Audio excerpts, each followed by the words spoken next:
Lahat kanyo ang taga dito. Ha? Lahat ang taga dito. Oh.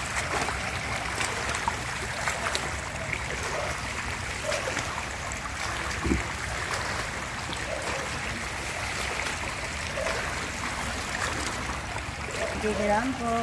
Ay, kiran.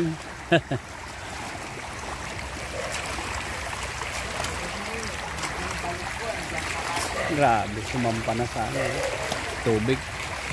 Malapit na sumampa sa kanila. Oh. Lahat kanyo dito ang tao, taga dito. Oo, para bahayan to kasi. Residential area talaga to eh.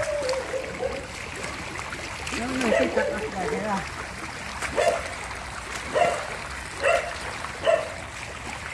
Kaya ganyan bike ko, mountain bike. Kaya din sana yun. kung hindi ko lang naiwan sa garahe. Iniwan ko yun kasi nung umuwi nga ako, lakas ng ulan, wala akong kapote. Kaya nag-commute lang ako.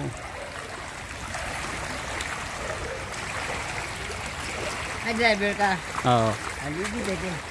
Kasi kung driver ka, wala akong gamitin ng kasalat. Nakapasma ka pa yan. Ha? Nakapasma ka pa ito, yung driver ka eh. Yung init ng ano, ng makina eh. Kaya nga. Kaya nga nag-commute na lang ako, iniwan ko yung bike ko. Iniwan yung makina yun.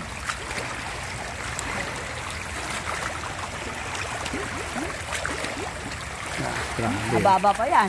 Akala mo? Mababa pa yan. Kahapon siguro mataas dito ang tubig lalo, no? Yung tinataka mga dito nga kuya. Ay, ang abot yan? Oo. Ay, puga, grabe. Hindi nga abot upuan. Lapit pala.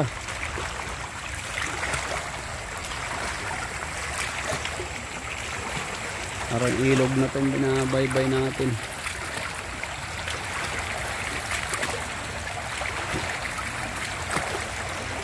Hindi tayo mas magbayad na rin. Galab shout out sa Philippine government. Ano na? Ayan. Ano, nasa na yung pinagyayabang yung almost tapos na yung mga flood control. Ayan. Isang araw lang na ulan ni Karina. Ito na ang binigay. Oh. Iniwan. Oh. Nakalis na lahat si Karina. Pero 2 araw na nakalipas. Ganyan pa rin kalalim ba? Wala dito tandaan. Sapat na ako. Oo. Ayun, mas maganda rito kasi walang tubig. Sapat na ako eh. Kaya baba ko na kuya. Oo, sige.